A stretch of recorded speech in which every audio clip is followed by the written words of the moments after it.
The notice on the door of room 7 was not loud. That was the first thing Abigail Morse understood when she read it, standing in the narrow hallway of Mrs. Harmon's boarding house, with rain darkening the shoulders of her wool coat and the smell of boiled cabbage drifting from the kitchen 2 floors below. The paper was small, the handwriting ordinary, the words arranged with the same mild efficiency used for grocery lists and announcements tacked to church doors. Payment due by morning. No explanation, no apology.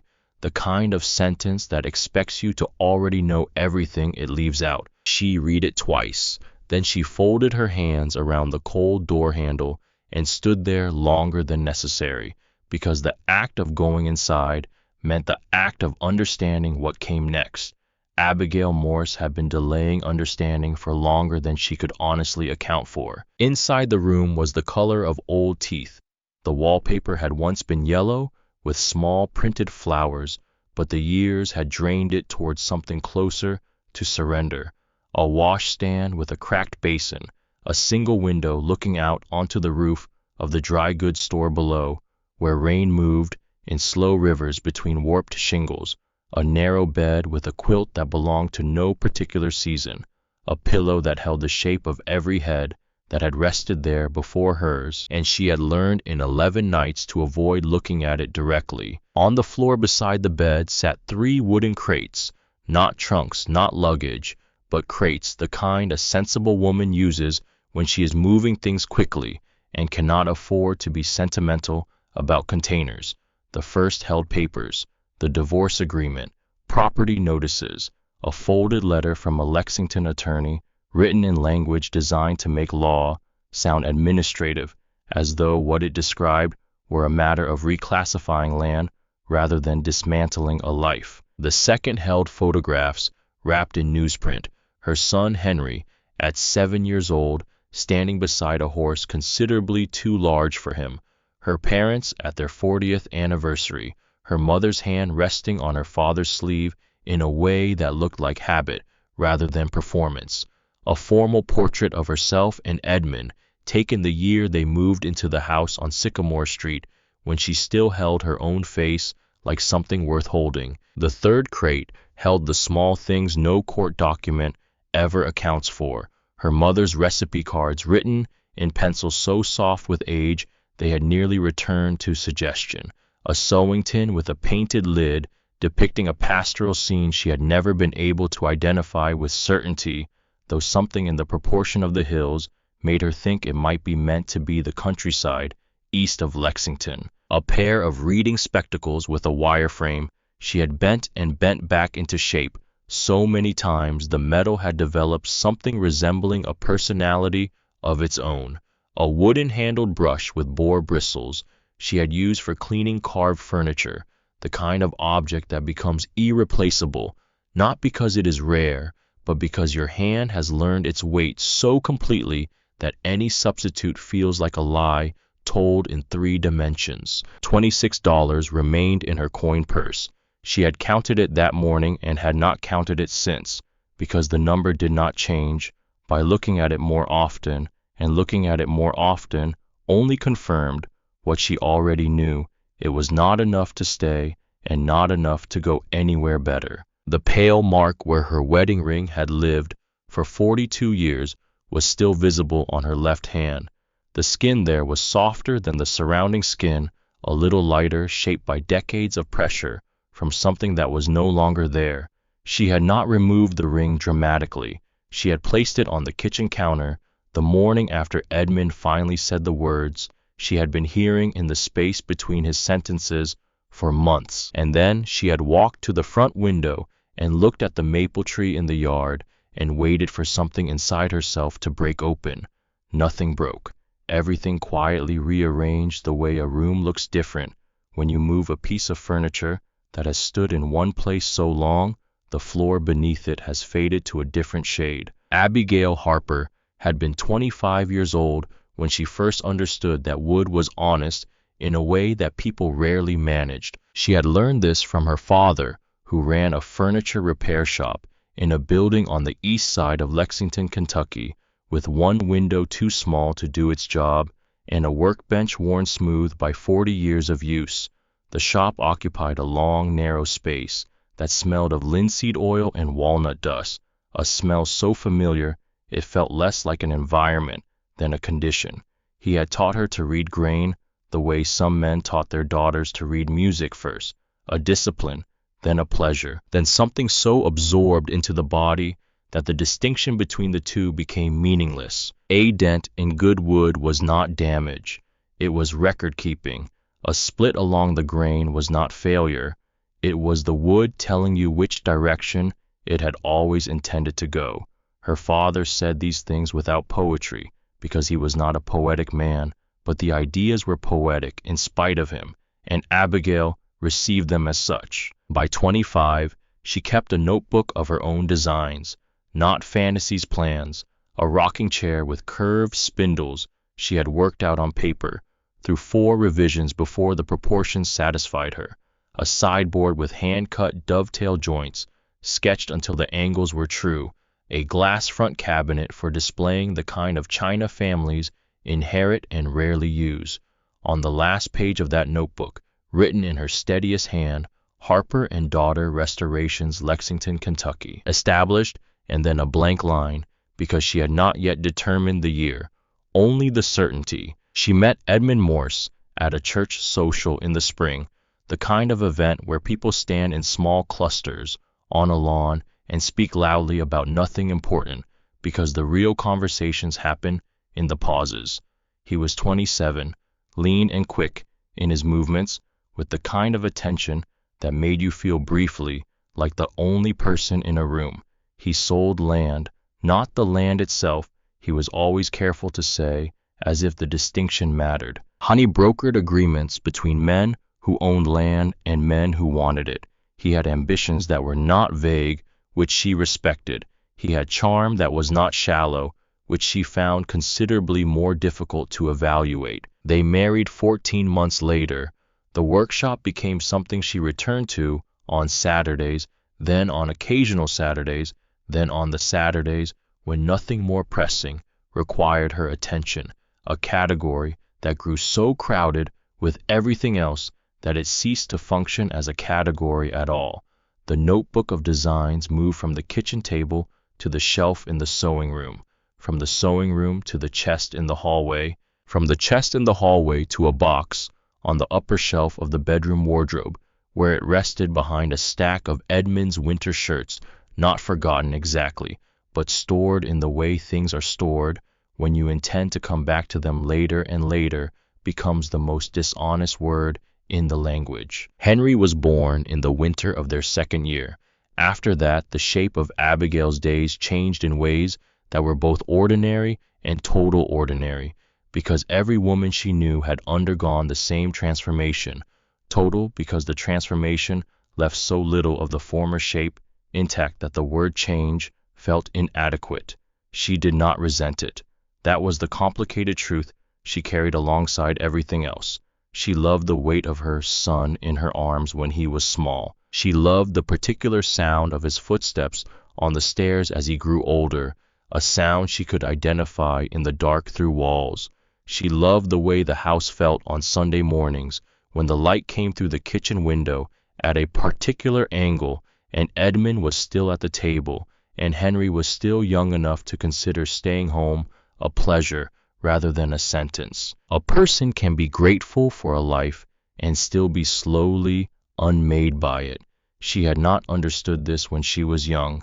She understood it at 67, lying on top of a stranger's quilt in a boarding house room with a coin purse containing $26 and 3 wooden crates holding the total residue of 4 decades. The tools had moved gradually to the laundry room when Henry was 4, to the garage when he was 10, to a box behind the Christmas decorations when Henry left for school, because by then the garage held Edmund's filing cabinets and property maps and the accumulation of a career that had outgrown its original footprint. No one told her to stop.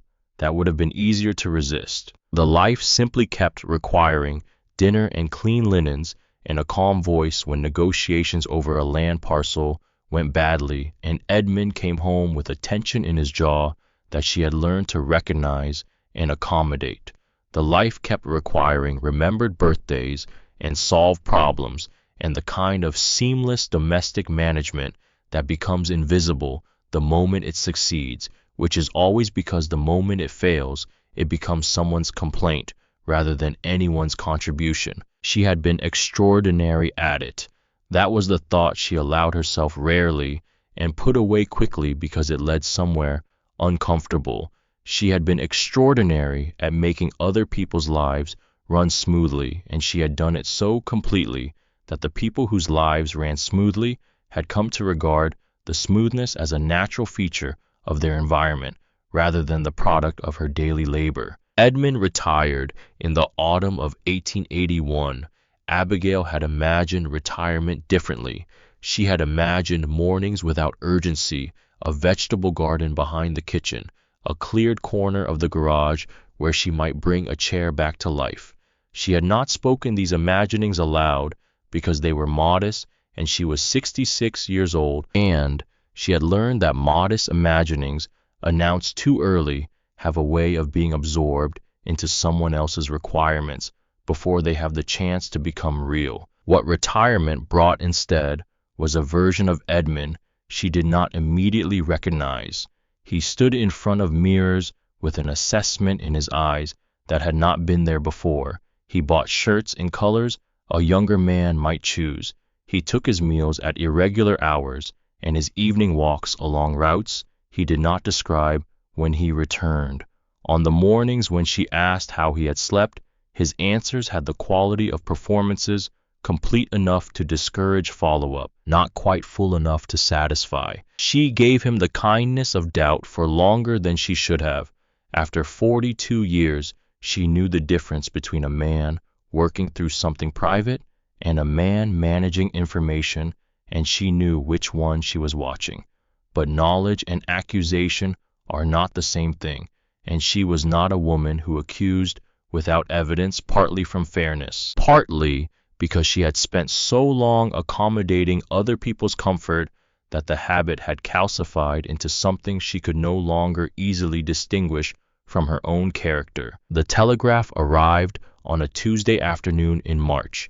She was in the kitchen when the boy from the telegraph office knocked, and she signed for the message and read it standing at the counter with the smell of the stew she was preparing filling the room.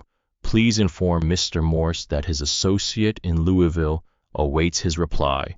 The message was signed with initials only, not a name she recognized, not the initials of anyone Edmund had mentioned in the context of any business she had been allowed to know about. She set the paper on the counter beside the stove. She stirred the stew. She did not mention it when Edmund came in from wherever he had been because she wanted to watch him see it on his own. She learned something from the way he picked it up and folded it into his coat pocket in a single fluid motion, the way a man handles something he has been half expecting and half dreading in equal measure. 3 weeks later, on an afternoon in early April, when the maple tree in the yard was just beginning to open its new leaves, Abigail went to Edmund's desk to retrieve a pair of scissors. He was out. She opened the center drawer, found the scissors, and saw beneath them the corner of a document that should not have been there. She would think about this moment for a long time afterward, the way the paper looked before she understood what it was. Just paper, just the edge of something, just the corner of a page, the same color as every other document in every other drawer in that house. She would think about the half second before understanding arrived, when the world was still the shape it had always been, and she was simply a woman looking for scissors on an afternoon in April. The document was a property transfer agreement. The address at the top was the address of the house where she stood.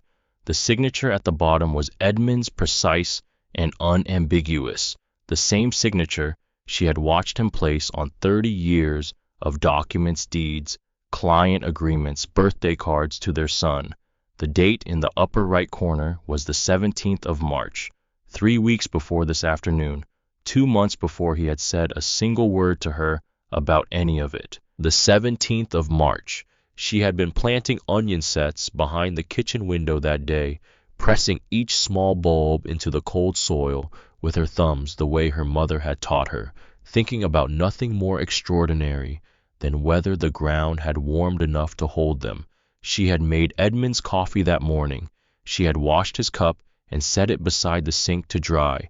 She had believed, with the comfortable certainty of long habit, that they were two people growing old inside the same life. She placed the document back in the drawer exactly as she had found it. She put the scissors on the desk. She walked to the kitchen and stood at the stove and finished making dinner. She did not shake. She did not cry. The absence of both expected responses frightened her slightly, because it suggested that some part of her had known this was coming for longer than she had been willing to admit to herself, and had been quietly making room. For the next 2 weeks she watched differently. She noticed the way Edmund kept himself between her and the front door when the mail arrived. She noticed the brevity of his explanations when he returned from errands that had taken longer than errands should take. She noticed that he had stopped leaving his coat draped over the chair in the hallway, the way he had done for 40 years, as though the coat now needed to be kept available for sudden departure. These were not large things. They were the kind of things a woman notices when she has spent 4 decades learning the grammar of one person's behavior with the attention that other people give to Scripture. In the evening she sat with her hands folded and her face arranged in its customary expression, and she thought about the years between the property agreement she had found and the year they had moved into that house, and she thought about what it meant that the signature could be placed on a document transferring that house with no more apparent difficulty than it had been placed on the mortgage that secured it. She located 2 additional documents in the filing cabinet in the study on a night when Edmund was sleeping: a second property notice and a correspondence from a Louisville firm she did not recognize, written in language that was careful in the way that legal language is careful when there are things being arranged that the writer does not want to explain too precisely. She read both documents standing in the dark with a lamp she had turned low, then replaced them where she had found them, and went back to bed and lay in the dark and listened to her husband breathe, and thought about the distance between what she knew and what she could prove, and whether that distance mattered at the point she had reached. The confrontation, when it came, was not dramatic in the way confrontations in her imagination had always been. She had imagined raised voices and broken things and the release of something long compressed. What actually happened was that she placed everything she had found on the kitchen table between them after dinner and sat down across from him and folded her hands and waited. Edmund looked at the papers for a long time without touching them. When he finally began to speak, his voice had the texture of a man choosing his words the way a person chooses footing on uncertain ground, each step deliberate, each pause a test of the surface beneath. He said he had not been happy. He said the word trapped, and she noticed how he placed it in the sentence so that it became the sentence's center of gravity, everything else arranged around it to explain rather than to justify. He said her name, Constance Vane. He said it with a pause before it that was itself a kind of confession, the pause of a man who has rehearsed a revelation and knows the rehearsal was insufficient. Abigail listened to all of it. She did not interrupt. She had spent 42 years listening to Edmund Morse with patience that went largely unremarked, and she extended that patience now, not out of weakness, but because she wanted to hear the complete shape of what he was telling her before she responded to any part of it. When he finished, she said 2 words: the house. Not a question, not an accusation, just 2 words placed in the space where explanation was required. His hands tightened around the edge of the table. His face changed in a way she had never seen before, not the face of a man caught in an infidelity, but the face of a man caught in a calculation, because the house was where the infidelity ended and the plan began. The house was the part he had prepared before he had prepared any words at all. Edmund said he had thought it was better to handle the practical matters before things became difficult. He used the word handle. She heard in it everything it was designed to conceal, that handling meant deciding without her, that practical meant financial, that before things became difficult meant before she could stop him. He had managed her out of her own life with the same professional efficiency he brought to moving land between buyers, and he had called the management kindness. She met with Mr. Tillman in Lexington the following week, a soft-spoken attorney who explained Kentucky property law to her with the careful gentleness of someone delivering medical news. The law was what it was, and in 1882 it was largely not what Abigail needed it to be. A husband's signature on a property transfer was legally sufficient. Her signature was not required. The house had been hers in the sense that she had cleaned it, heated it, furnished it, and filled it with 40 years of living, but not in the sense that the law of Kentucky, in the year of our Lord, 1882, cared to recognize. Tillman was sorry.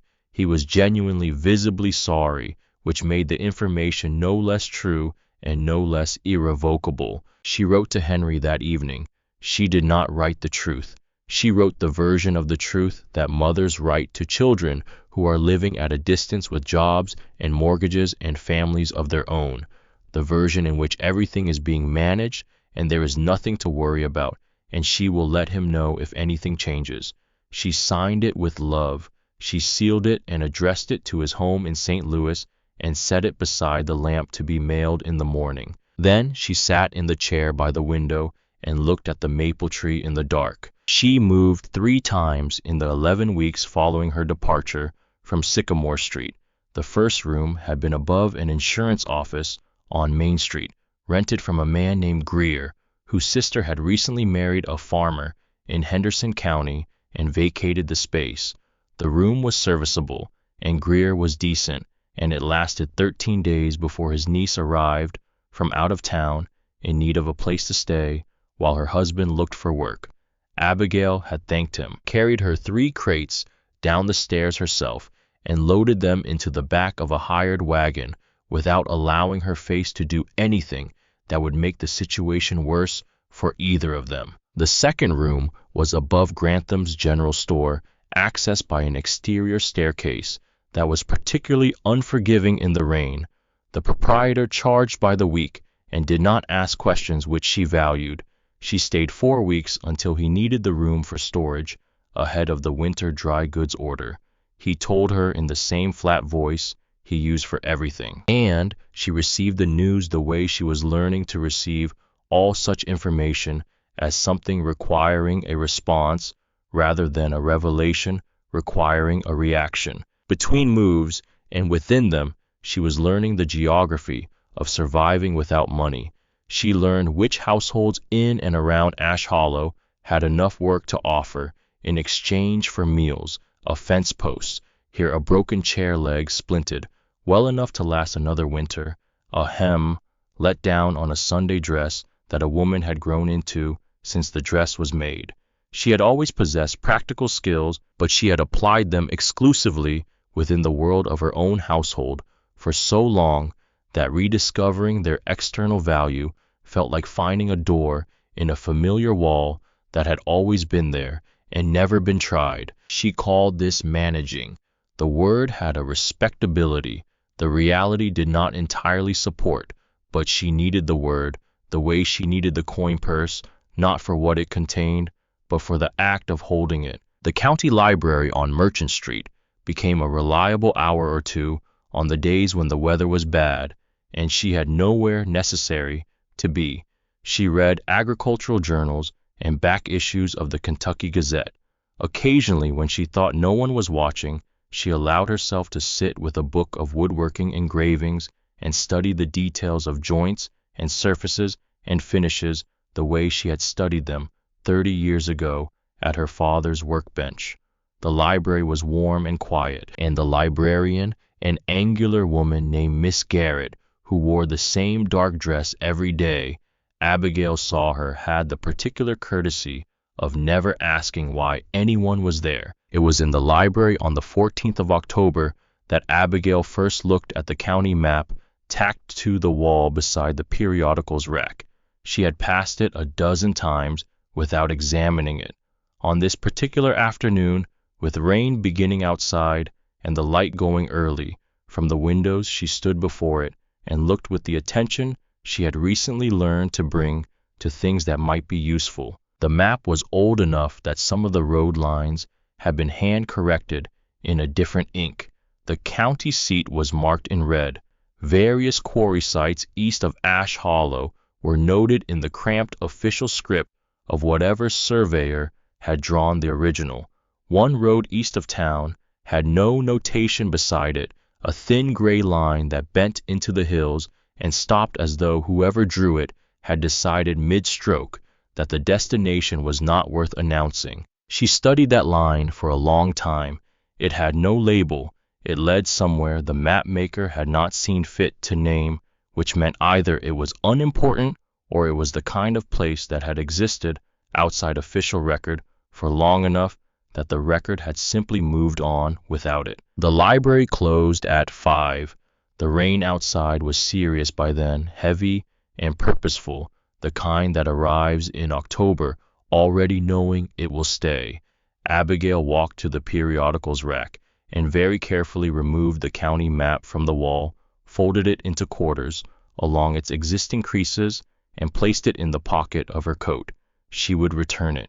She told herself this with the sincerity of someone who has already decided otherwise. The hired horse, a brown mare of indeterminate age called whatever the liveryman called her, which was nothing Abigail had ever heard him say aloud, moved at a reluctant trot down the main road east. Abigail held the reins with both hands and the map open against the front of the wagon seat, rain striking it in drops that blurred the ink along the edges of the fold. She passed the last of the frame houses at the edge of town, the Methodist church with its white paint going gray and its cemetery behind a low fence.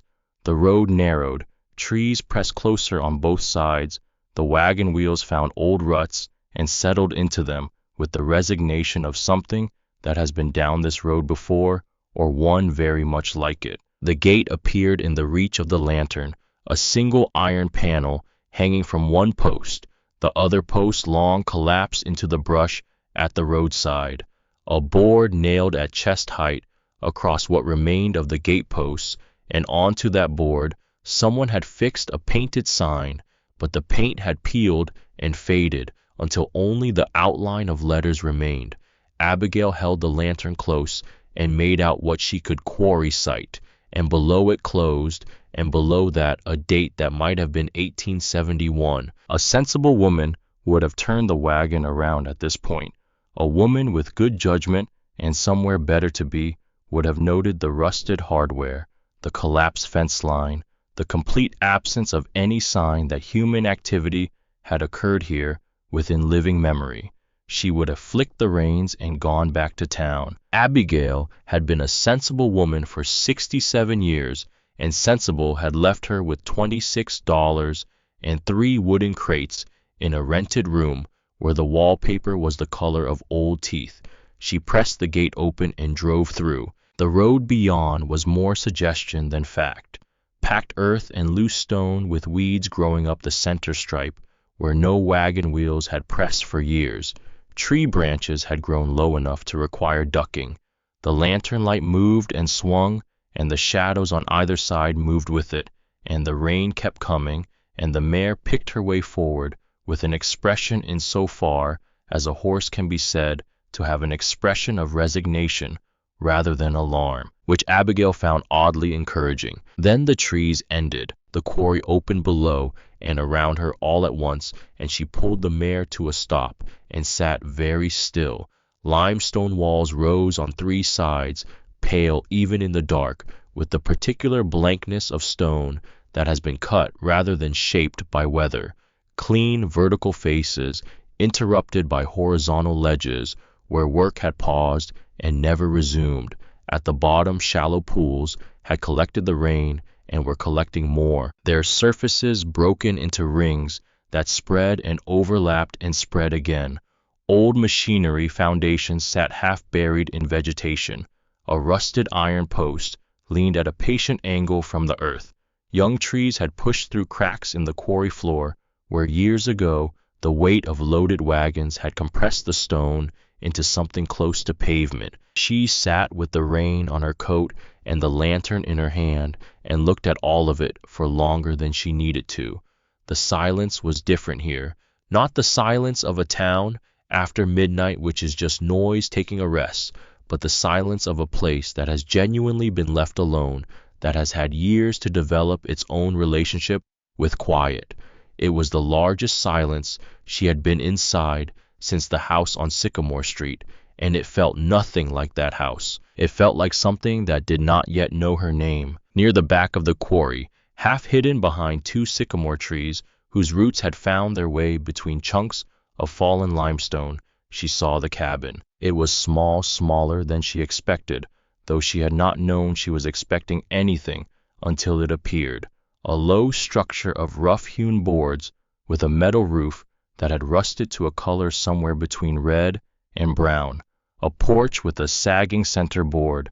Two front windows, their glass clouded with years of grime and the residue of old weather. A stovepipe rising from one side at an angle that suggested it had survived several decades of wind through stubbornness rather than engineering. She brought the mare to a stop at a distance and sat looking at the cabin the way she had looked at the quarry, with attention rather than intention. The rain drummed on the wagon seat and on the metal roof and on the surface of the limestone all around her. She climbed down, crossed the wet ground carefully with the lantern ahead, and stepped onto the porch. The boards took her weight with only one alarming give near the left corner, where a section had softened enough that her boot found nothing solid beneath it. She stopped and listened. The cabin held the particular quiet of empty places, not peaceful but unoccupied. The front door was swollen in its frame, warped by years of wet seasons and the contraction that follows drying. She put her shoulder against it once and felt it resist, with the resistance of something that has not been asked to move in a long time. She put her shoulder against it again, and it gave with a low sound, not a break, but a release, wood parting from wood along lines of long-standing contact. The sound of a threshold finally crossed. The smell came first, dust and cold ash and mildew, and beneath all of it, deeper and older, the dry smell of wood that had once been warm and had been waiting years to be warm again. She raised the lantern. The main room was not large, a black iron stove against the far wall, its door hanging slightly open. The remains of a chair on its side in the corner, one leg split lengthwise. A kitchen area along the back wall with two cabinet doors, one missing its hinge. A sink with a hand pump that responded to her trial pull with a groan and nothing further. The floor had been swept at some point in history and not swept since, and the layer of dust was thick enough to hold the perfect impressions of her boots as she moved. In the far corner, pushed against the wall at an angle suggesting someone had shoved it there without ceremony, stood a table. It was large, larger than a cabin this size required, which meant it had been built for something beyond domestic use, for men eating together, for cards, for the kind of communal activity that happens in a workplace rather than a home. The wood was walnut, or had been beneath what the years had done to it. One leg had cracked along the grain near the mortise joint and been poorly repaired at some point with a piece of different wood that had not matched and had not lasted. The surface was black with old grime, marked with rings from cups set down, wet cuts from knives used without boards, a compressed record of years of daily use by hands that had not been careful because they had not needed to be. Abigail set the lantern on the floor. She crouched beside the table and ran her palm along the surface slowly, the way her father had taught her not to clean it, but to read it, to feel what was under the accumulation rather than just what was on top. Through the grime, the grain was still there. She could feel it under her palm, the way you can feel the structure of a thing through its surface if you have learned to listen with your hands. Walnut grain has a particular quality, slight resistance, then a release, like the texture of truth, harder than you expect, and when you have committed to it, smoother than anything else. She stayed crouched there for a moment that stretched longer than a moment, her palm on the surface of the table, the lantern on the floor, the rain on the roof, the whole broken interior of the abandoned cabin around her. She thought about everything she had lost in the past several months: the house, the maple tree, the specific quality of morning light through the kitchen window, the assumption so long held it had become invisible that she was a person situated inside a life that had a future. What she did not do was cry, not because she was unmoved, but because she had moved past the kind of emotion that expresses itself as water. She had moved through that into something quieter and more permanent, a bedrock-level knowledge about what had been taken and what remained. She looked at the table. The table looked back insofar as a table can look like something that had been waiting to be seen. Her voice came out barely above the sound of the rain. You and me, not you and me both, which implies shared suffering and asks for sympathy. Just you and me. The statement of two things in proximity, discovering what that proximity might mean. She did not bring her crates inside that night. She made no decision she could have named as a decision. She went back to the wagon and sat in the seat with a blanket around her shoulders and the lantern burning low in the bracket, looking at the cabin's dark windows and the smoke-dark circle of the stovepipe against the sky. She understood without framing it as hope that for the first time in 11 weeks she had found a door that was not asking her to leave. There was no one to tell her she could not stay. There was also no certainty that she should. She sat between these two facts and let the rain make the decision for her, which is to say, she sat there until she was too cold to sit anymore. Then she lay down in the wagon bed among her 3 crates, pulled the blanket up and closed her eyes. The quarry held its silence around her. For one night at least, that was enough. Morning in the quarry arrived differently than morning anywhere else Abigail had slept. It did not ease in gradually, the way dawn enters a bedroom through curtains. It dropped. One moment, the limestone walls were part of the darkness, and the next they were pale and enormous and close. The color of old bone, and the sky above them was a rectangle of gray, becoming incrementally something lighter. She lay in the wagon bed with the blanket pulled to her chin and watched this happen, and thought that a place capable of such a transformation was at least honest about what it was. The cold was specific, not the damp cold of the boarding house, which was the cold of neglect, but the cold of elevation and stone clean and indifferent. Her breath made shapes above her face and dissolved. She sat up. The cabin looked smaller in daylight and more damaged. The roof had a section above the left rear corner where 2 sheets of tin had separated along their seam, and she could see from the wagon that the gap was wide enough to admit serious weather.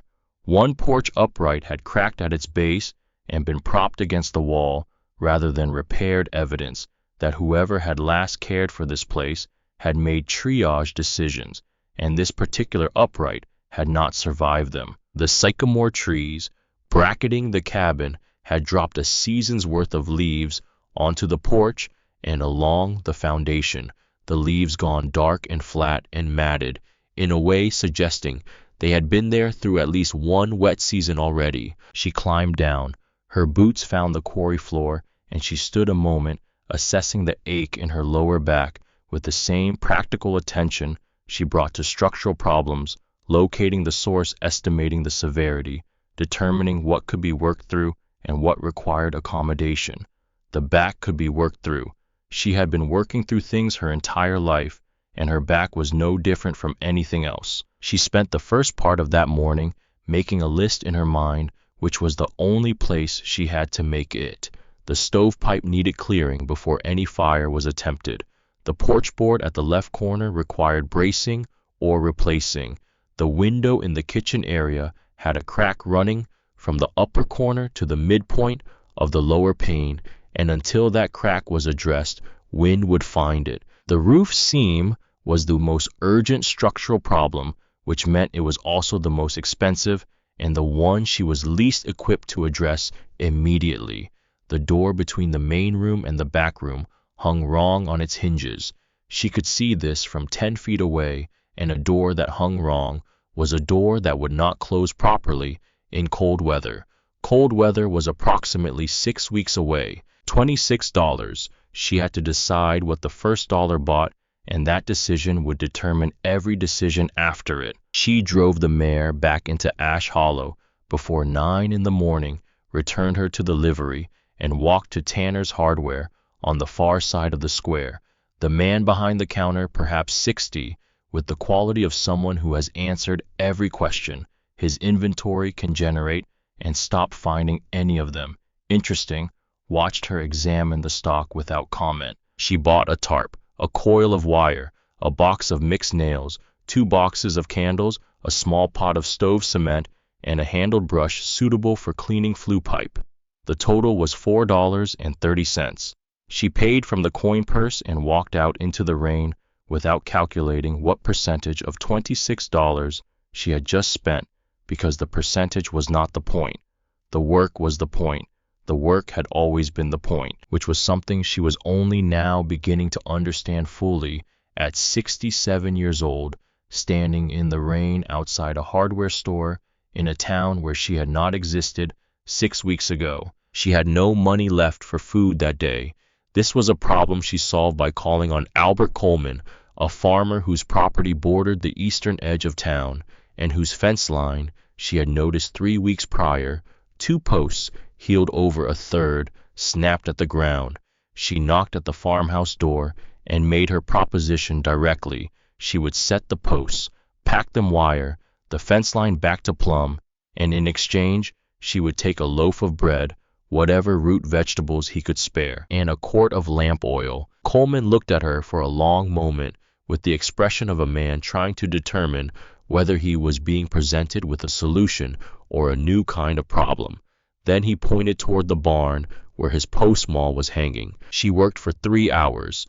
The posts were heavier than she remembered, post being, or her arms had become a different kind of instrument since the last time she had done this kind of work so long ago that the memory of it felt borrowed from someone else's life. But the technique returned the way physical knowledge returns, not through the mind but through the hands, bypassing thought and arriving directly as action. By noon, the fence line was plumb, and she had the bread and the root vegetables and the oil wrapped in her coat and tied to the back of the wagon. This was how she would learn to live in the weeks ahead, not from money, which she spent with the deliberateness of a person who knows the exact distance between their current position and the edge of what is survivable, but from the economy of exchange that still existed in the rural parts of Kentucky, and that she had simply never had occasion to use before. A repaired chair leg for a neighbor woman named Mrs. Finch in exchange for a pot of beans. A split wagon, yoke bound with iron wire and hickory wedges for a man hauling lumber in exchange for a half cord of firewood. An afternoon helping the widow Cassidy put up storm boards in exchange for a wool blanket and a jar of pickled beets. She ate over 3 evenings with methodical gratitude. She did not move her crates from the wagon into the cabin for 4 days. Moving them meant deciding, and she was still negotiating with herself about the nature of the decision. On the 5th morning she moved them inside without ceremony, setting them along the back wall and covering them with the tarp to protect against the drip from the roof seam. The act of moving them felt less like choosing and more like acknowledging what she had already chosen without admitting it. She was on the porch on the 6th afternoon, determining by pressure and sound which boards could be trusted and which were carrying weight on faith alone, when the sound of a wagon reached her from the quarry road. The wagon that came around the curve of the quarry road was blue, or had been the paint worn to a suggestion of color rather than color itself. The boards darkened by weather until the vehicle looked less like something painted than something grown from the landscape it traveled. The man driving it was not large, but he occupied his seat with the compactness of someone who had never wasted a movement in his life.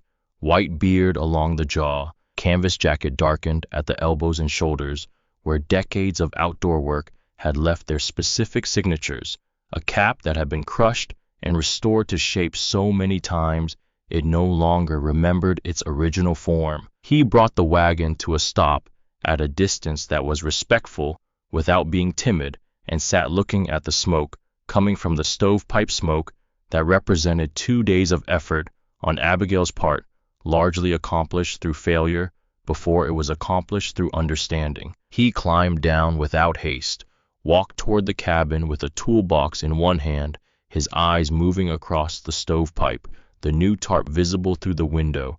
She had propped open the nails she had driven along the porch rail to test the wood's willingness. His eyes were the gray-green of limestone after rain, and they moved with the efficiency of someone accustomed to assessing structures for what they were rather than what they appeared to be. His voice came out flat information rather than introduction. Josiah Webb worked this quarry from 58 to 71, saw smoke and wondered. Abigail set down the pry bar she had been using. She had learned in the weeks since leaving Sycamore Street that the most useful thing she could offer a stranger was an honest accounting before they asked for it. I've been here since the 15th. I haven't damaged anything that wasn't already damaged. Josiah looked at the porch boards, then at the section of roof above the left rear corner. That seam up there opens another inch. Rain will ruin the back room by Christmas. I know. I'm working toward it. He set his toolbox down on the porch step, not with the finality of someone taking over, but with the patience of someone who had decided to stay a while and wanted his hands free. He showed her the stovepipe first, though she had already addressed it, because he could see from the char pattern at the joint that she had cleaned the main flue without fully checking the elbow where the pipe bent toward the wall. A secondary blockage there, smaller than the first, that she had missed entirely. Fire doesn't forgive incomplete work. His thumb traced the elbow joint where the obstruction had been. Out here less than anywhere. He showed her the elbow, showed her how to check it, showed her how to test the draw before lighting any fire substantial enough to matter. Then he handed her the cleaning brush and stepped back. She understood immediately that this was not courtesy. It was instruction delivered in the only form that retained its usefulness, through the hands where knowledge becomes inseparable from the action it enables. She cleaned the elbow. The first attempt was cautious, which made it incomplete. The second was thorough.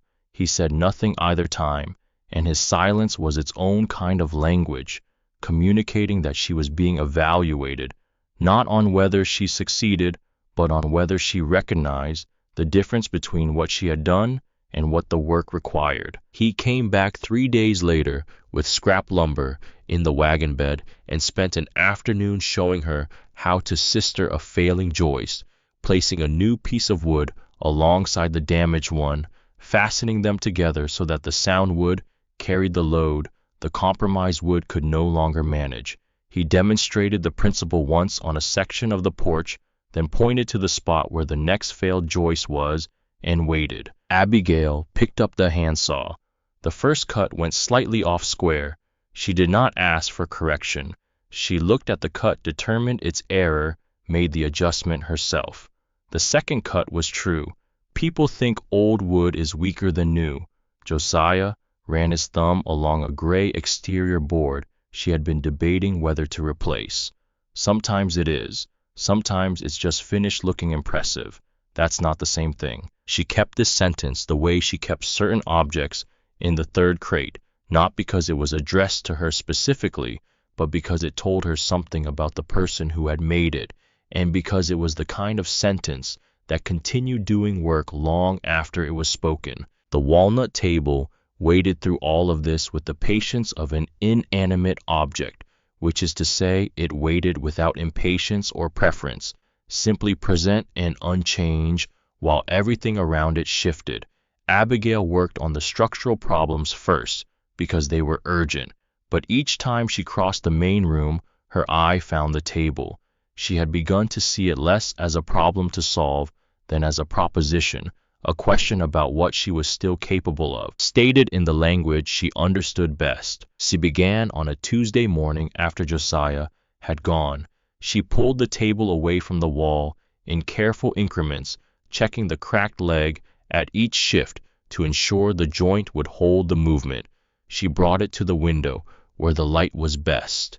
Then she opened the third crate and took out the wooden-handled brush and held it for a moment in both hands, feeling its weight not much, barely enough to register, but familiar in the way specific objects accumulate meaning through use, until the thing and the memory of using it become inseparable. She started with the surface, small circles, light pressure, the bristles reading what lay beneath the grime rather than simply displacing it. Layer by layer, the surface surrendered its years of accumulation, and beneath the final layer, the walnut showed itself, the grain running straight along the center and figuring slightly toward the edges, cut from the heart of a mature tree by someone who understood which part of the trunk to use. Whoever built this table had not built it carelessly. They had built it to outlast themselves, which it had done by a margin that was still being determined. She worked through the morning and into the afternoon, taking the cracked leg apart, carefully removing the old failed repair, a piece of pine glued in with something that had long since dried to uselessness, measuring for a new piece. The first replacement came out a 1/4 inch short. She set it aside. The second split when she drove the nail too close to the end grain. She set that aside too, adding it to the pile, accumulating on the floor beside her knee, a record of her returning to herself each imperfect piece of wood, a mark of reacquaintance between her hands and what they had once known how to do. The third piece fit. She drove the nails with the care of someone who has recently learned the cost of rushing, and the joint held. When Josiah came back near the end of the week with a question about the roof seam, he stayed long enough to see the table standing on all 4 legs in the center of the room. He walked around it once, pressed his palm flat against the surface, and held it there, reading the wood through touch rather than sight. Quarrymen ate off this table for 12 years. His hand lifted slowly. Cards on Saturday, pay envelopes on Friday. One man got the worst news of his life sitting right here. A pause. You left the marks. They belong there. He looked at her then, with a specific quality of attention. Word gets around that someone's revised their estimate of you. She understood what he meant. Word of the work she had been trading for meals and firewood had begun to move through the smaller economy of the county. Not the formal economy of storefronts and ledgers, but the lateral economy of neighbors and farmers and the widows who lived along the back roads and kept note of who could be trusted to do what they said they could do. She brought the table to Francis Holt's establishment 2 weeks later, carrying it in the wagon with the legs removed and wrapped in burlap. Francis's kitchen on Commerce Street was a narrow room with 6 tables, red oilcloth on the surfaces, a smell so deeply saturated with bacon grease and coffee that it had become structural part of the walls themselves. Francis Holt was perhaps 55, with the build of someone who had spent decades carrying heavy things efficiently and organized her body around this purpose. Abigail reassembled the table near the front window where the light was good, fitted the legs, checked the level with the marble she had borrowed from Josiah, rolling it across the surface and watching where it moved and adjusting accordingly. Then she rubbed the surface once more with a cloth dampened with linseed oil and stepped back. Frances came out of the kitchen and looked at the table for a moment without speaking. She disappeared back into the kitchen and returned with a small card written in her careful, practiced hand, restored by A. Morse Ash Hollow. She propped it against the base of the small lamp she placed on the table. Abigail looked at the card and felt something that was not pride exactly. Pride was too smooth for what she felt, but related to it, the way a rough-cut stone is related to its finished form, both real one further along in the process. The money came 3 days later.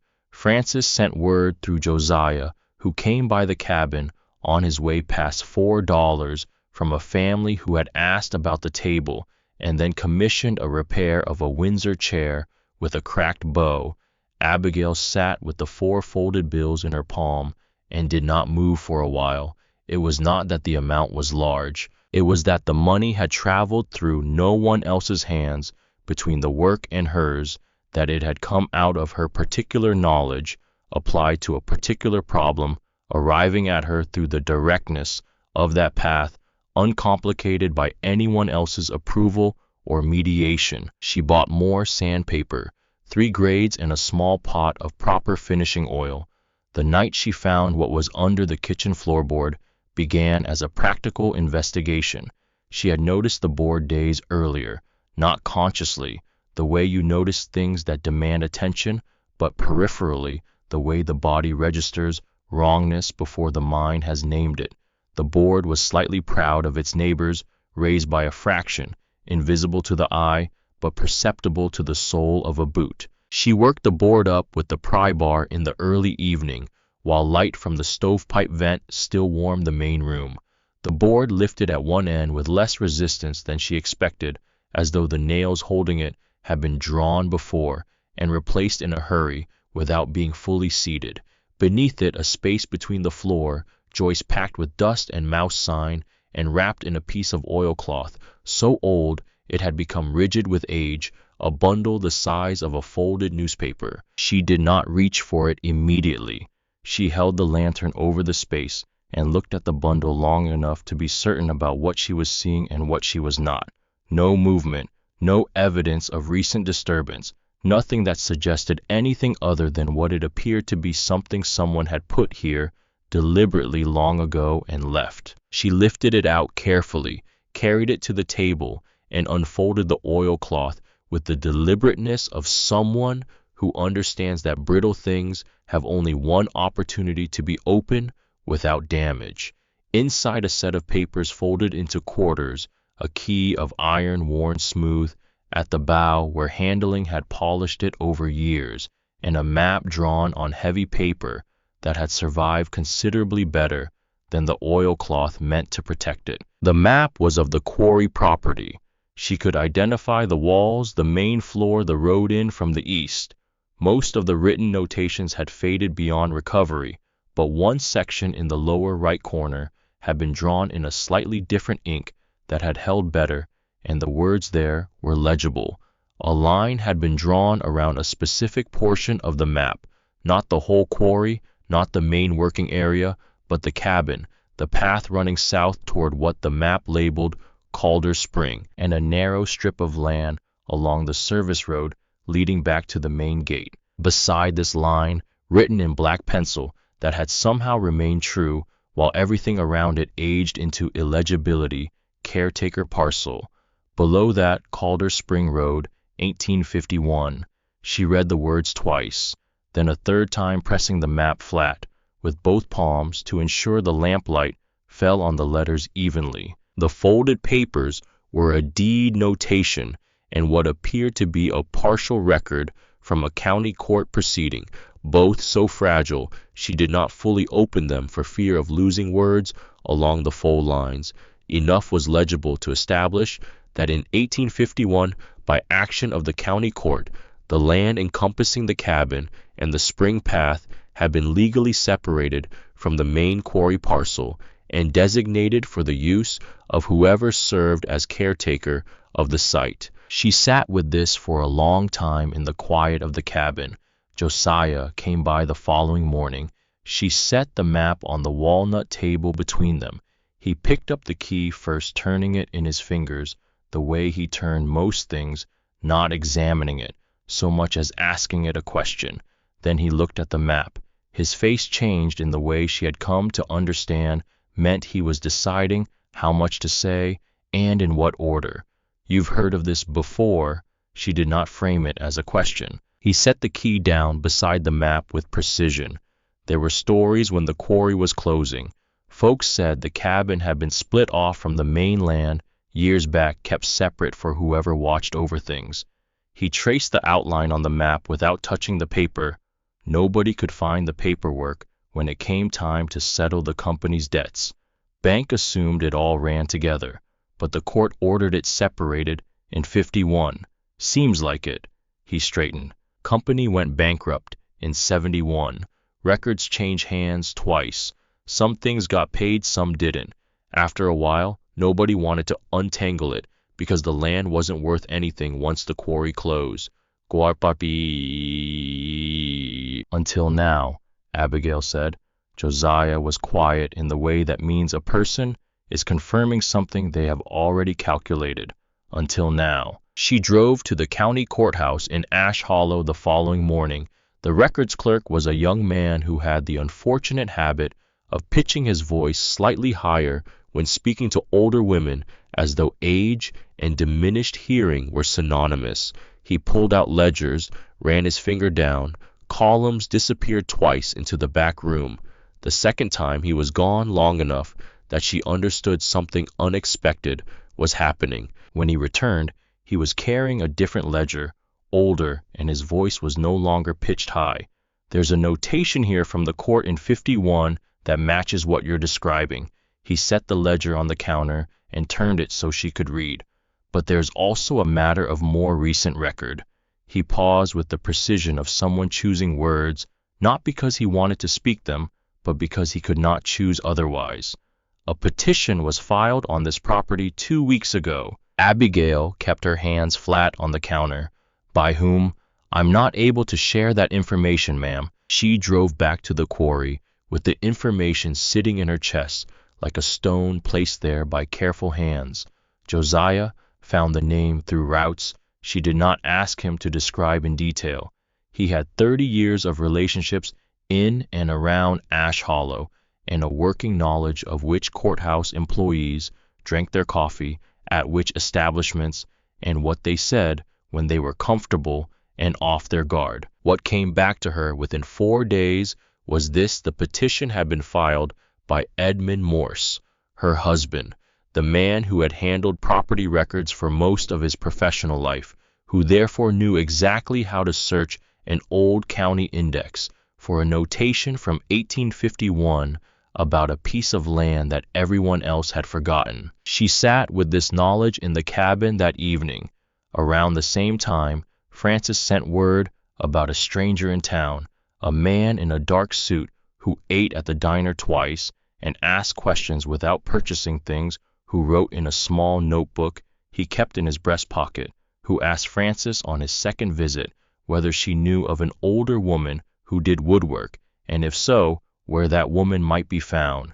Francis told him she knew a great many people in Ash Hollow, and could he be more specific? I had not been more specific. He had left $1 for coffee that cost a nickel and walked out. Josiah identified him within the week, Agent Brody Pinkerton, who had been through the county twice before on matters related to land disputes between railroad interests and private holders. The Louisville and Nashville Railroad was extending its eastern line and needed limestone, the specific dense quarry-grade limestone that the hills east of Ash Hollow contained in quantities sufficient to matter to a company laying track through difficult terrain. Abigail sat with this knowledge too, fitting it against the first piece, the way you fit pieces of a dovetail joint. Each one shapes the space the other must occupy.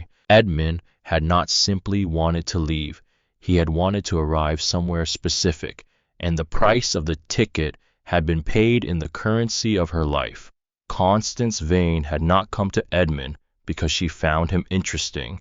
She had come because he knew property records, and she needed someone who could navigate them, and because the commission on a successful acquisition of quarry land with railroad access would have made him comfortable for the remainder of his days. Constance Vane arrived at the quarry on a Thursday afternoon in late October, stepping out of a hired carriage that had no business navigating the quarry road, but had managed it nonetheless.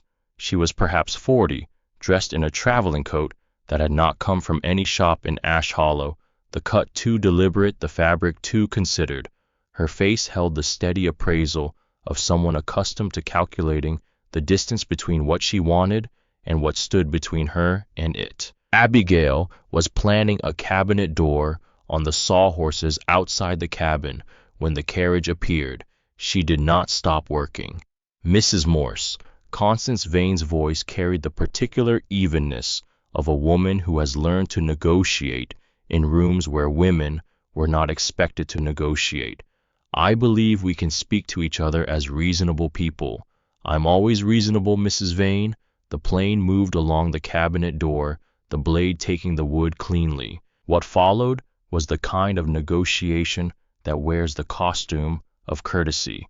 Constance Vane named a figure a sum large enough to require Abigail to recalibrate her sense of the situation, large enough to represent more money than she had seen in combined form at any point in her life, large enough to constitute for a woman with $26 and 3 wooden crates something that in another moment of her life she might have called salvation. Abigail set the plane down on the sawhorse.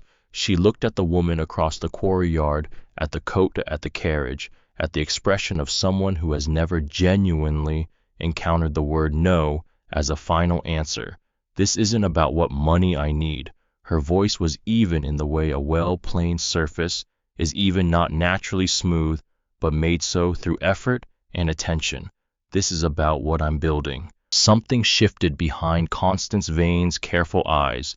She had arrived prepared for a desperate woman because the situation she had assembled seemed to guarantee one.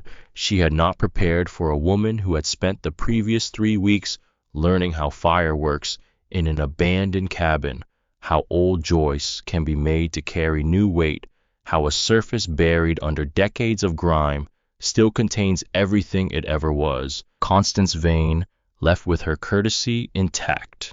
The carriage made its careful way back up the quarry road.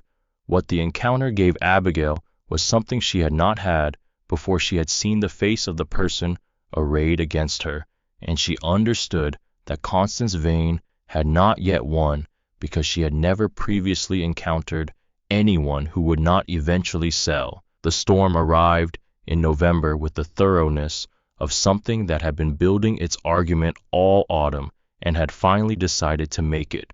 Rain drove horizontal against the quarry walls.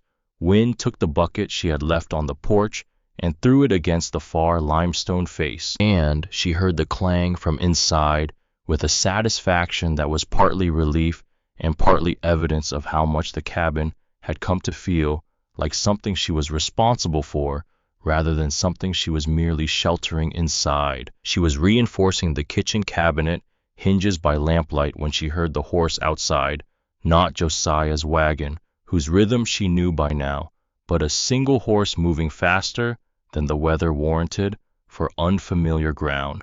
The man who knocked was perhaps 40 broad across the shoulders, with a face that remained professionally neutral, regardless of the circumstances behind it.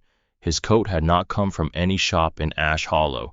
He held an envelope. "I've been asked to deliver this," he said, his voice carrying the flattened quality of someone reading from an invisible script, "and to convey that the party represented herein considers this property under active legal review and would appreciate your cooperation in vacating within 10 days. Abigail took the envelope, opened it, read it, a formal notice signed by a Louisville attorney asserting that the land encompassing the cabin fell under the asset claim of a corporate entity and that any occupancy was therefore unauthorized. She folded the letter along its original creases. "I have documents from the county court dated 1851 designating this specific parcel as a caretaker's allotment, separate from the main quarry land. If the party you represent has documentation that supersedes a county court order, I would be interested to review it." The man in the expensive coat had no immediate answer to this. People who deliver notices are not generally prepared for the recipients to have done research. Then Josiah's wagon appeared in the quarry entrance, moving through the rain with the deliberateness of something that had decided to arrive and was therefore not going to be hurried. He climbed down carrying his old work ledger from the quarry years, a cloth-bound book he had produced the previous week when Abigail told him what she had found. He crossed to the porch and stood beside her and looked at the man in the rain with what passed between them as the particular silence of a man who worked this land for 13 years standing beside a man who arrived to claim it last Tuesday. I'll be giving a full account to the county court of the site's operational history and the partial separation I witnessed in practice. Josiah's voice held the same weight it always held, neither elevated nor diminished by the circumstances. Anytime the court wants it.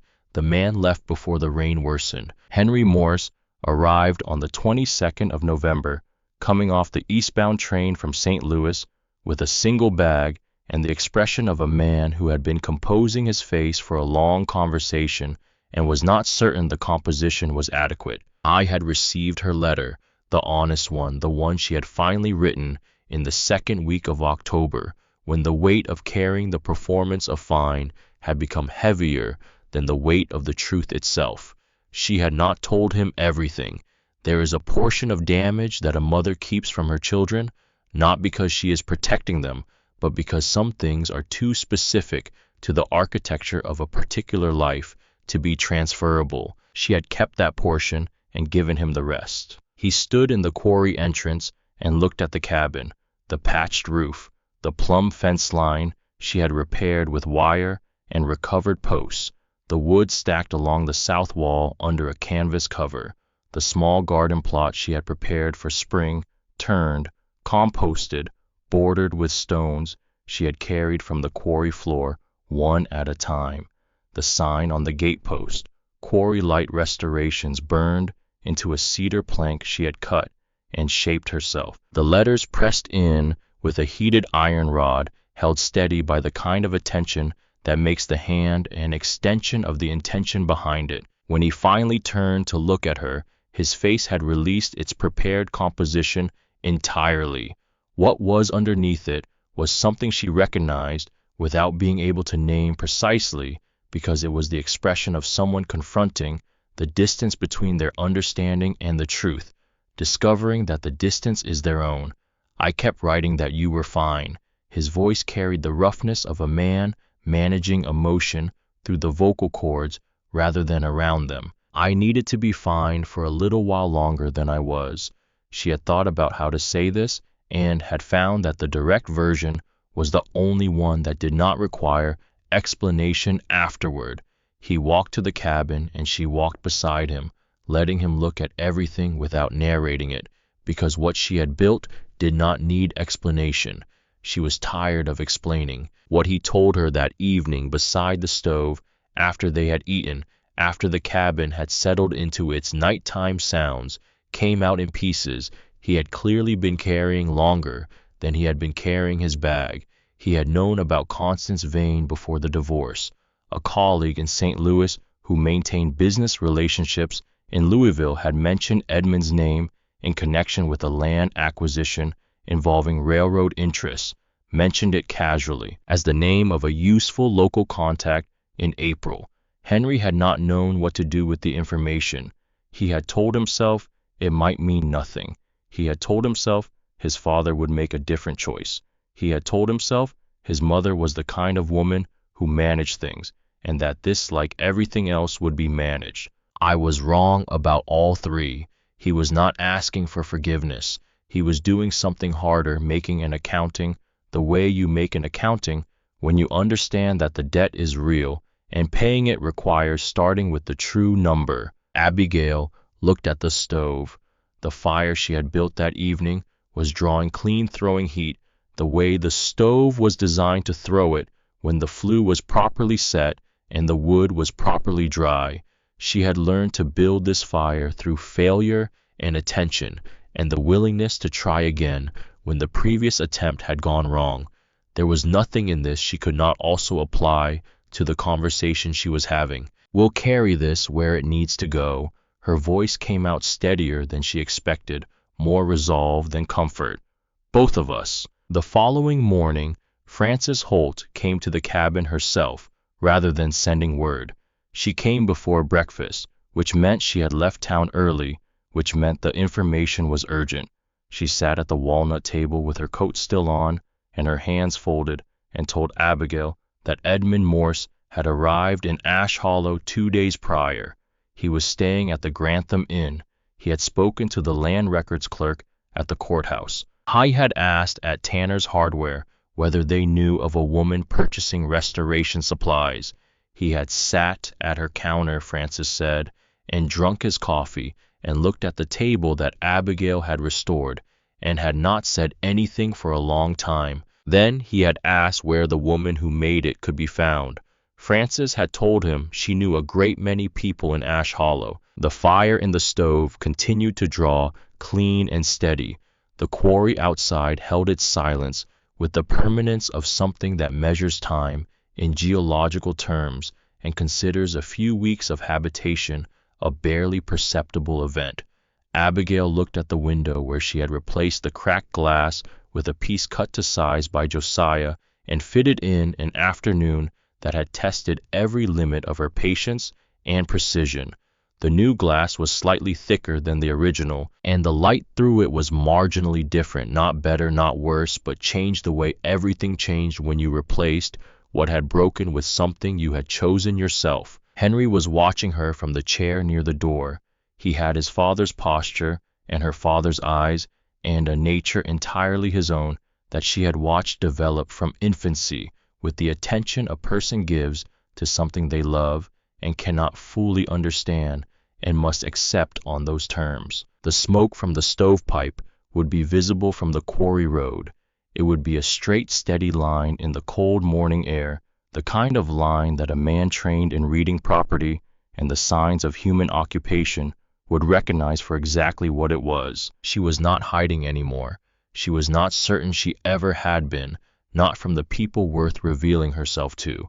She had been given time in a broken place, and the distance between those two things had turned out to be exactly the length of her own hands.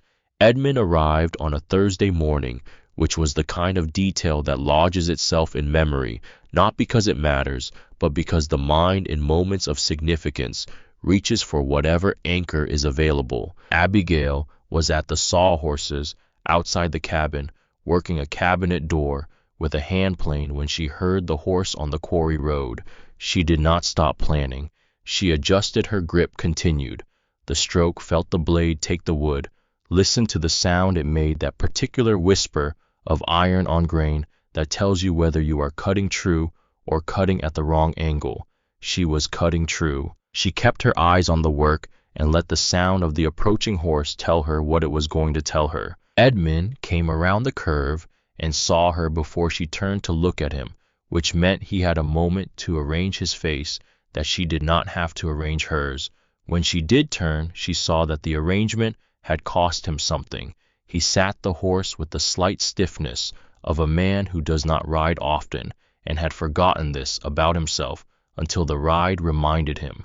His coat was the good wool one from the previous winter. She recognized it by the cut of the collar. He looked older than the last time she had seen him, and the aging had not been gentle in the way aging is sometimes gentle with men who remain comfortable in their certainties. He dismounted, tied the horse to the fence post at the quarry entrance, walked toward her with a deliberateness, trying to look like ease and not entirely achieving it.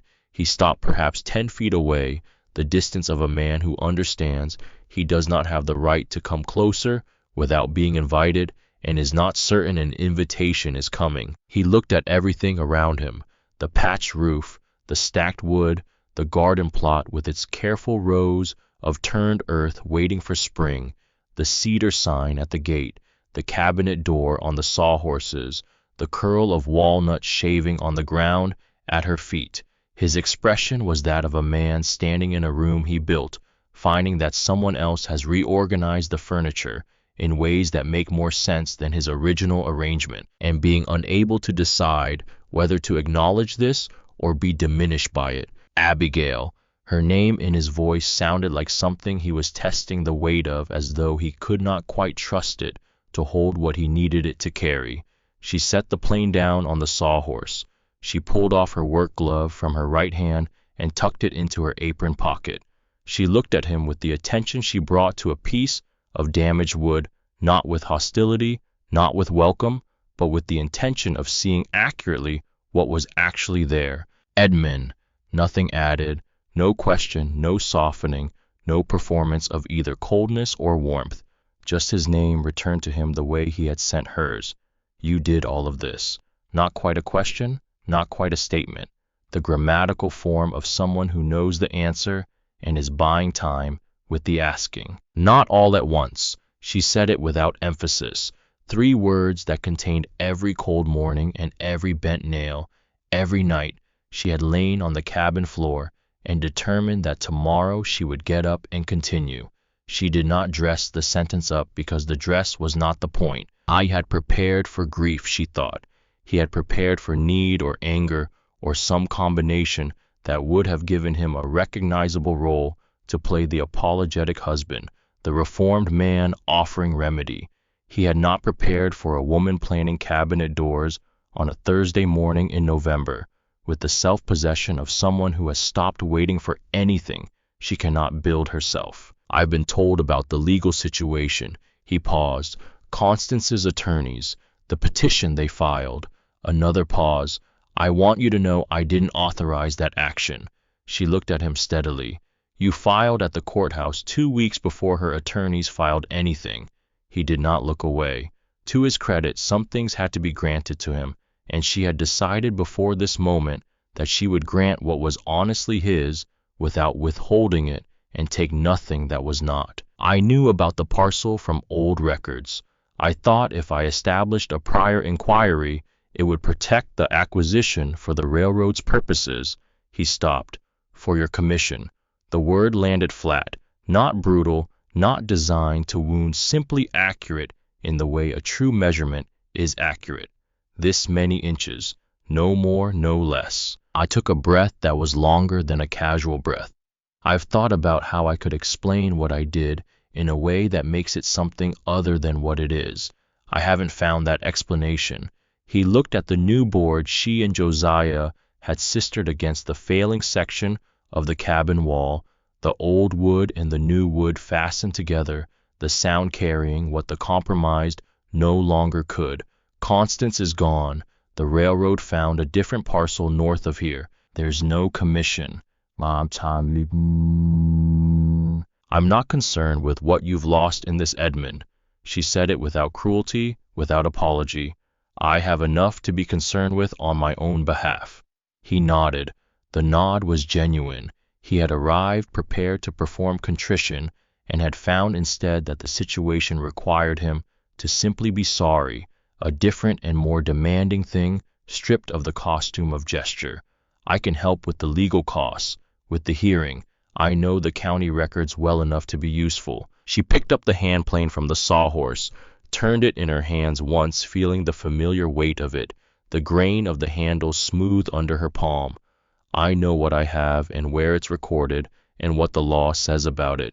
Henry is helping with the organization of the documents. Josiah will testify. She set the plane back down. I don't need your knowledge of the county records. You used that knowledge against me once, and I have learned enough to not require it from you again. He absorbed this. What moved through his face was not self-pity. She would have recognized self-pity and had no patience for it. It was something more uncomfortable. The recognition of a man confronting the specific shape of what he had forfeited, not in general, but in particular, not an abstract loss, but a named and detailed one, standing in front of him, in a work apron, with walnut shaving on her boot. There's a table at Francis Holt's place. His voice had changed, register quieter now, stripped of the formal preparation he had arrived with. I saw it when I came through town. I recognized it. She waited. I recognized the work. He paused. Not just the work. She understood the distinction he was making. Recognizing the work meant recognizing craft, which is aesthetic appreciation. Recognizing what he meant, recognizing the person who made it, the hands, the judgment, the particular quality of patience that defined her approach to everything she had ever touched, was something he had not managed for the better part of 4 decades and was only able to name now because he no longer had access to it. Some knowledge arrives exclusively in the form of loss. She had learned this herself and did not feel superior to him for learning it late, only clear-eyed about what the timing had caused. The cabin door opened. Henry stepped out onto the porch. He had heard the horse made a decision about whether to stay inside, and this was the result of that decision. He stood with his hands loose at his sides, looking at his father with the expression of a man who loves a person and has watched that person commit a harm and has spent months deciding what to do with the space between those two facts. Edmund turned. The three of them stood in the quarry's particular silence, the limestone walls holding everything, the cold air carrying nothing away. Father and son looked at each other with the totality of a relationship that contains decades of specific moments, a boy too small for a horse, a young man's first independent decision letters exchanged over distances, the unspoken accommodations families make around the shape of the people they contain. What passed between them was not forgiveness, not accusation. It was the recognition of a ledger that would require time to reconcile, if reconciliation were possible at all, and the acknowledgement that the time had not yet passed. Edmund left before the hour was out. He untied the horse and mounted with the same stiffness and rode back up the quarry road without looking back, which was either dignity or avoidance.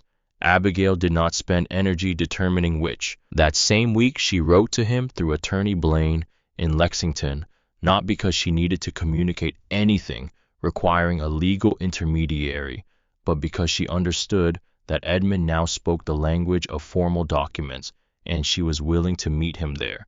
The letter was brief. She acknowledged his visit, confirmed she had no need of his assistance with the legal proceedings, and noted that the matter of the caretaker parcel would be resolved through the proper channels without his involvement. She signed it A. Morse.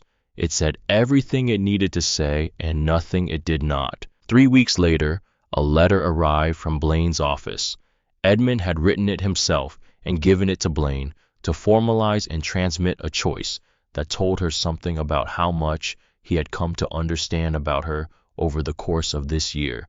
He confirmed that he had identified the caretaker parcel through old records and filed the prior petition with the intention of blocking any competing claim. He confirmed that he had known about Constance Vane's railroad interest before leaving the marriage, and that the commission he had anticipated was a material factor in the decisions he made. He confirmed that when he saw the table at Francis Holt's establishment, he had not been able to sit in front of it without understanding exactly what he had chosen to discard, not as a general principle, but as a specific woman with specific hands and a specific form of intelligence. He had made himself forget the value of in order to make the thing he was doing feel possible. He did not ask to return. He did not ask for absolution. He asked only that she accept the formal withdrawal of any legal interest he might assert in the caretaker parcel which Blaine had documented and filed on his behalf. He closed by writing that he hoped she was warm. She read the letter to the end. She set it down. The fire in the stove was drawing the way she had built it to draw. She folded the letter along Blaine's official creases and put it in the drawer of the walnut table, the drawer where she kept things she had finished with and was not yet ready to be entirely done with. Then she went back to work. The preparation of the legal documents took 3 days at the walnut table. Henry organized everything into a chronological record, running from the 1851 court order through the 1871 bankruptcy, filing through the chain of supposed asset transfer that Constance Vane's attorneys had documented, ending with the gap in that chain where the caretaker parcel should have appeared and did not because it had never been part of what was transferred. His handwriting grew smaller and more precise as the argument tightened, as though the logic itself was compressing the space his pen required. Josiah wrote his statement by hand on a Sunday afternoon, sitting at the same table in the deliberate script of a man for whom writing has always been a serious undertaking. He had worked at the quarry from 1858 to to its closure. He had known about the cabin's separate status for the entirety of that time because the foreman had told every crew that the cabin and the spring path were not company property and were not to be touched without the caretaker's permission. I had never met the caretaker in person. The man had died sometime in the 1860s, and no replacement had been appointed. But the operational knowledge of the separation had been a standing fact of the quarry's working life, and Josiah would say this under oath with the same calm authority he brought to everything. Francis organized a petition among the residents of Ash Hollow in 2 days.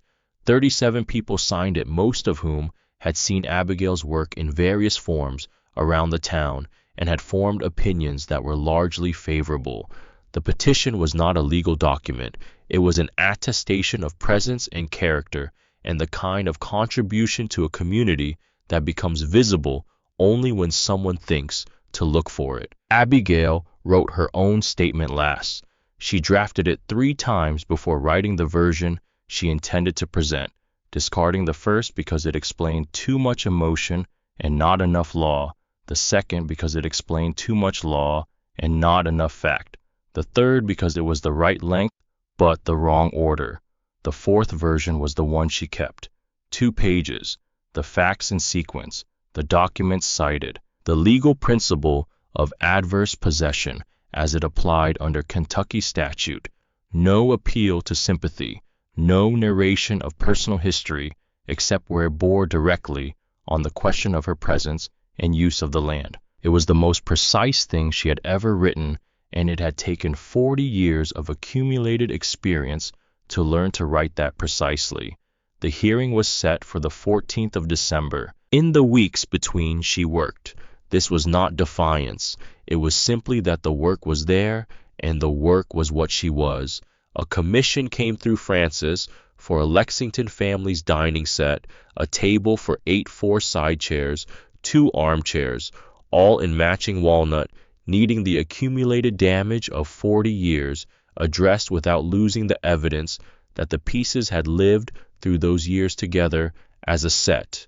She worked on them in sequence, understanding the relationship between the pieces, treating the conversation the furniture had developed with itself over 4 decades as part of what she was preserving rather than what she was erasing. When the family son came with a wagon to collect the finished pieces, he stood in the cabin doorway and looked at them, arranged on the floor table, at center chairs gathered around it, as they had been gathered for 40 years of meals he had eaten as a child.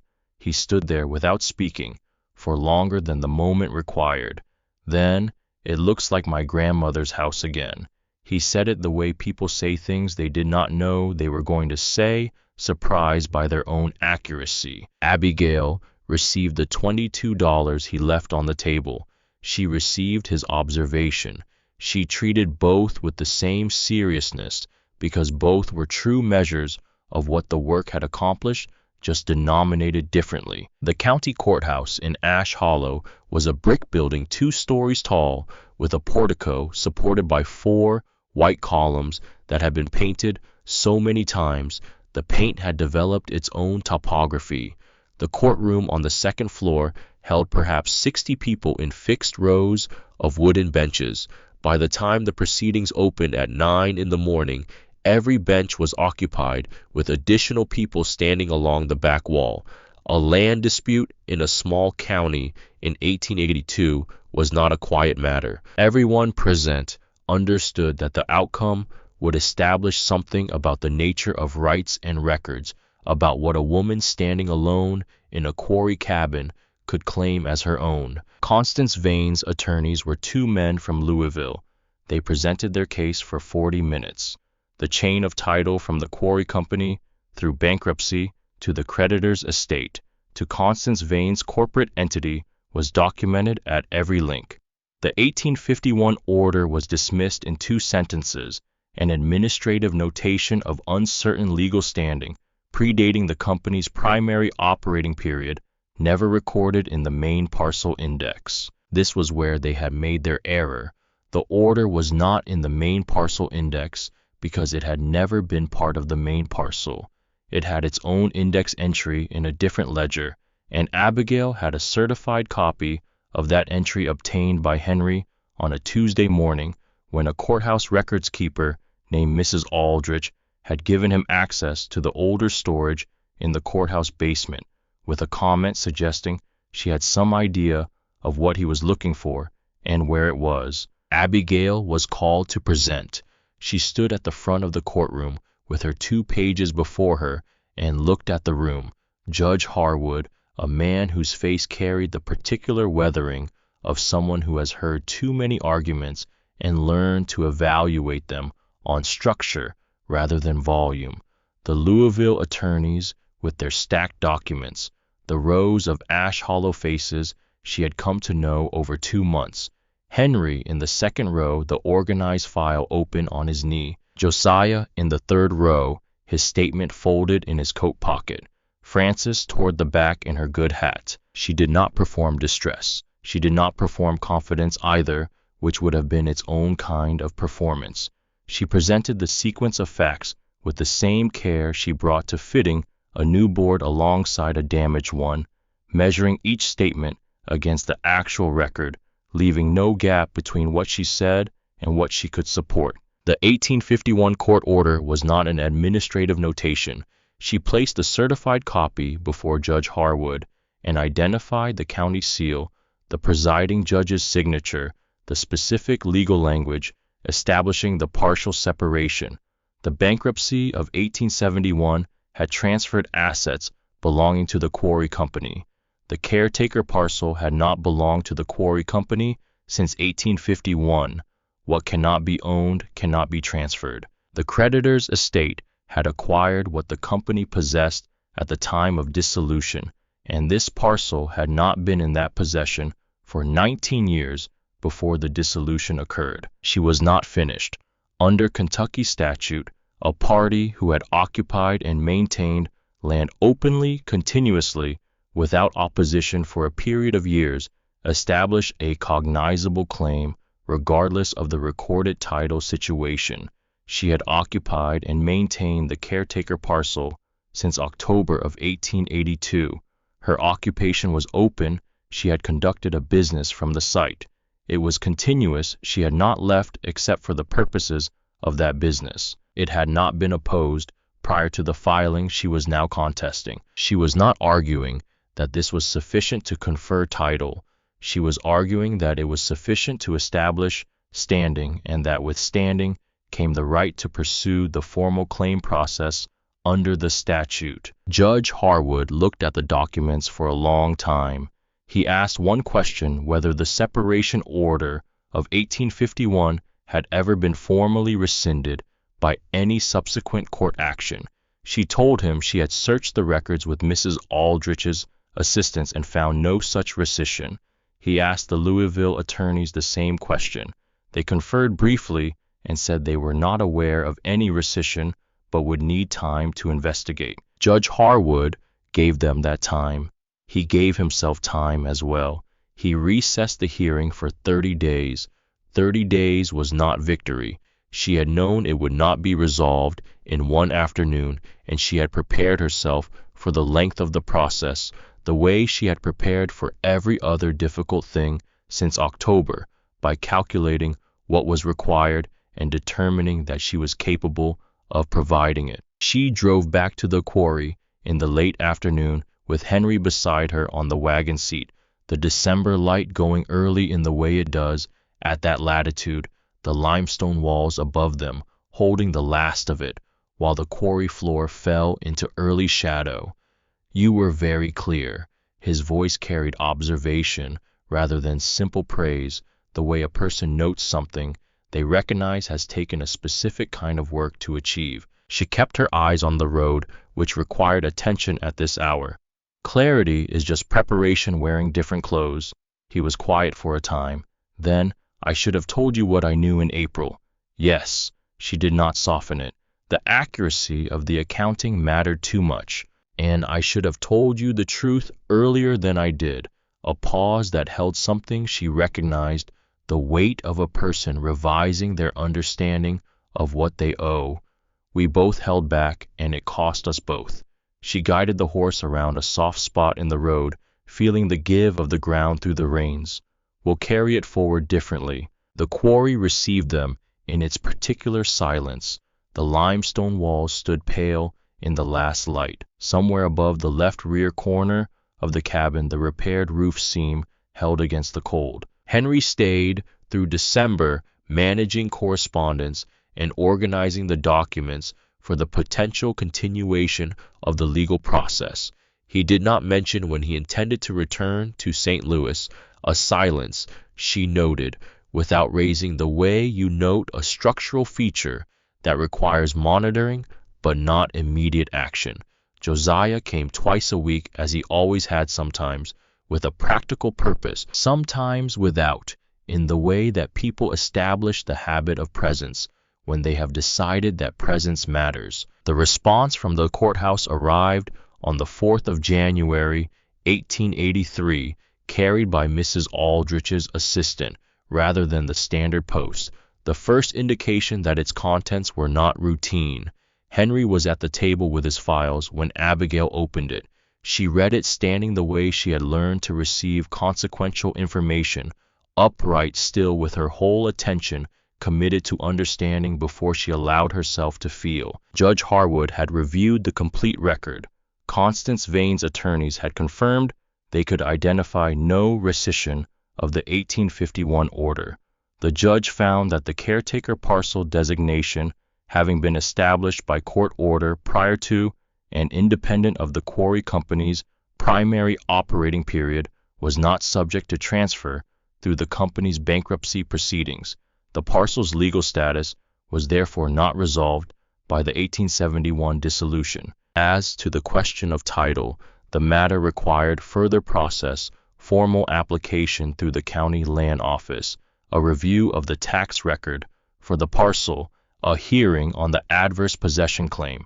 But the immediate injunction sought by Constance Vane's attorneys, compelling Abigail's removal, was denied. She had standing. She had the right to remain and to pursue her claim. She set the document on the walnut table. She looked at it, sitting there alongside Henry's organized files, Josiah's handwritten statement, the certified copy of the 1851 order, the petition with 37 signatures. It was a large accumulation of paper for a cabin that had once contained nothing but dust and the memory of use. Henry looked up from his own reading of the document. His face held the expression of someone revising their understanding of the distance between where they started and where they are discovering. The revision requires updating something fundamental rather than adjusting a detail. What do you need to do next? File the application. She had already calculated the back taxes, 11 years at the applicable rate for a small non-agricultural parcel came to $31. With filing fees, the total would be near $60. She had $43 in the tin box beneath the third crate. I can cover most of it. Henry reached into his coat and placed money on the table without counting it in front of her. She recognized this as its own kind of tact, the understanding that what she needed was not to watch the transaction, but to complete it. She did not refuse the money. She did not perform gratitude. She picked it up, added it to her own, and they understood without stating it what the exchange represented. Not charity, not debt, but the first act of a different kind of accounting between them. The application was filed on the 9th of January. Mrs. Aldrich processed it personally and told Abigail in the careful language of a woman who knows the limits of what she can properly say in her official capacity that the record was in good order. The formal county approval arrived in March, when the ground had softened enough to begin the spring turning of the garden plot. She was on her knees in the dirt with a trowel, when Henry, who had returned to St. Louis in January and come back in late February, a pattern she had decided not to examine too closely for fear of placing weight on it that made it feel like obligation, brought the envelope out from the cabin with the expression of someone carrying something that matters. She read it in the garden with dirt on her hands. The language was standard, The terms what they had applied for a recognized caretaker's use agreement, the right to occupy and maintain the parcel, a formal path to full title upon continued compliance with the tax record for a period of 3 additional years. Not ownership, not yet, but something better than ownership in at least one respect. It was safety with a documented foundation. She had built herself, record by record, argument by argument, day by day, since the 14th of October. She handed the document back to Henry and picked up the trowel. He stood above her for a moment, holding the paper with the expression of someone watching a person do exactly what they would do regardless of who was watching. Then he went back inside to make coffee. Spring arrived at the quarry with the unhurried certainty of things that operate on their own schedule. The limestone walls, which had spent the winter holding cold, the way a vessel holds water, began in April to hold warmth.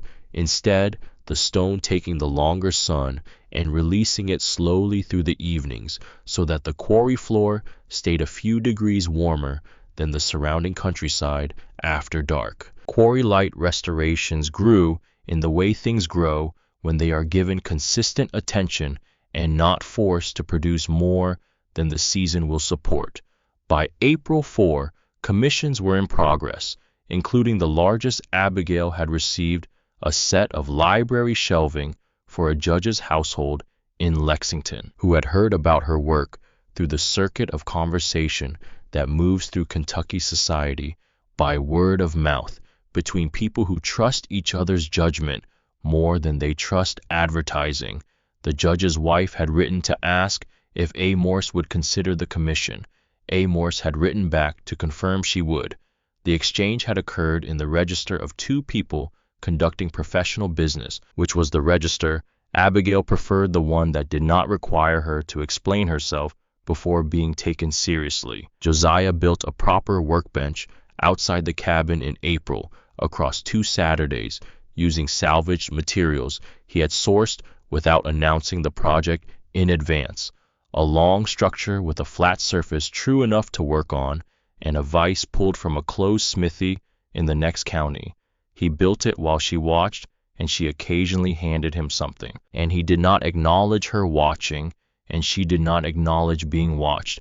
The comfortable language they had developed for being in each other's company without performing it, the way people who have built something real together learn to exist in the presence of what they built without constantly remarking on it. Henry returned in May with a letter from his employer in St. Louis that he did not produce immediately.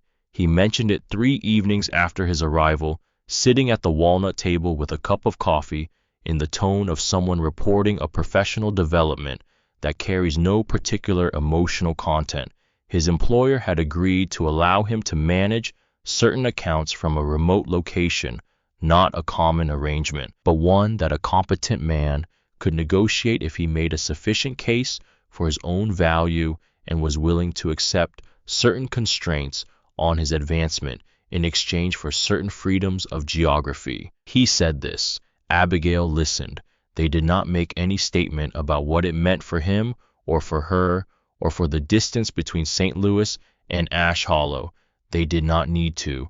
The meaning was already present in the table between them, in the grain that was still there under the finish she had applied with her own hands, in the marks that belonged there, in the fact that she had made it sturdy enough to hold what was placed upon it. The morning that stayed with her most completely, the one she returned to in the years that followed, when she needed to remember the full shape of what she had built, was an ordinary April morning before the work of the day had properly begun. She had woken before light, as she had learned to do in the quarry, because the quarry's darkness before dawn was different from any other darkness she had known, absolute, containing the kind of dark that feels like something held rather than something absent.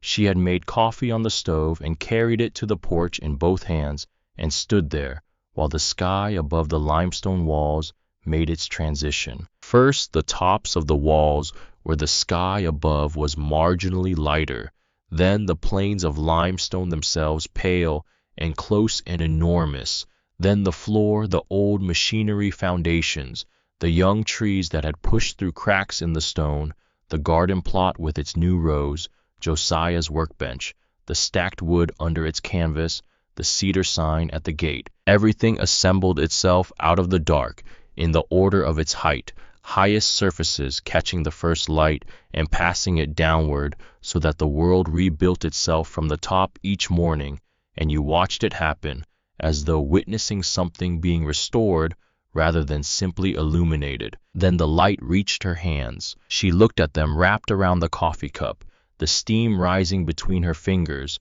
They were not the hands of a young woman.